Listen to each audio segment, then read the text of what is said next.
క్రీస్తు నామమున ఈ యొక్క నందలూరు గ్రామంలో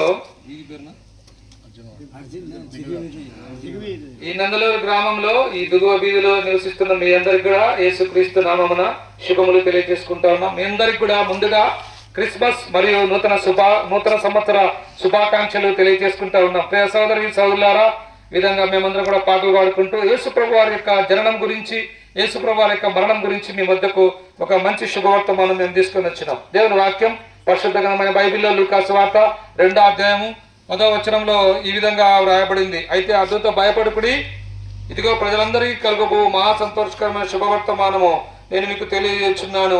దావీదు పట్టణమందు నేడు రక్షకుడు మీ కొరకు పుట్టి ఉన్నాడు అనే మాట దేవుని వాక్యంలో రాయబడింది. అవునండి, 2025 సంవత్సరం క్రితం ఈ యొక్క శుభవర్తమానం పరలోకంలో నుంచి భూలోకంలోకి తీసుకొని రాబడింది. అయితే దేవుని కృపను బట్టి డిసెంబర్ 13వ తేదీ 2025 సంవత్సరం ఈ నందలూరులో ఈ దిగువ వీధిలో ఉన్నటువంటి మీ మధ్యకు శుభవార్తను తీసుకొని వచ్చినాడు. అదేంటంటే మనందరి కొరకు దావీదు పట్టణమందు రక్షకుడు పుట్టి ఉన్నాడు 2025 సంవత్సరాల క్రితం.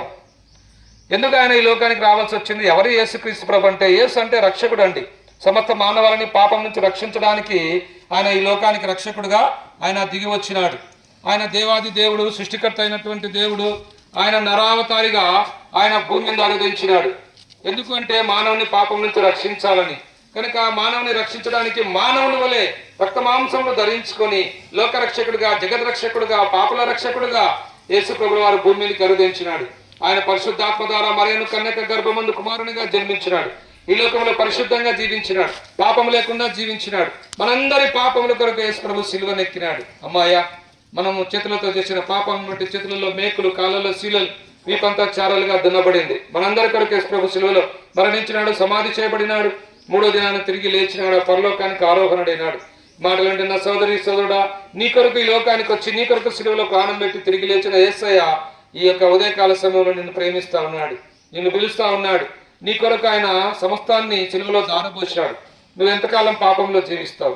ఎంతకాలం నరకానికి పాత్రుడవుతావు? కనుక ఈ లోకంలో నీ మంచి పనుల ద్వారా నువ్వు దేవుని చూడలేవు, నీ యొక్క దాన ధర్మాల ద్వారా నువ్వు దేవుని చూడలేవు. నీ యొక్క మంచి పనులు, దాన ధర్మాలు, అన్ని పనుల ద్వారా నువ్వు ఎంత మాత్రం నీ సొంత ప్రయత్నాల ద్వారా నువ్వు దేవుని చూడలేవు, స్వర్గరాజ్యంలో చేరలేవు. అయితే ఈ లోకంలో నువ్వు పాపక్షమాపణ పొందినట్లయితే నీ కొరకు పరలోకం తెరవబడుతుంది. కనుక పాపక్షమాపణ ఇవ్వడానికి యేసుప్రభు ఈ లోకానికి వచ్చినాడు.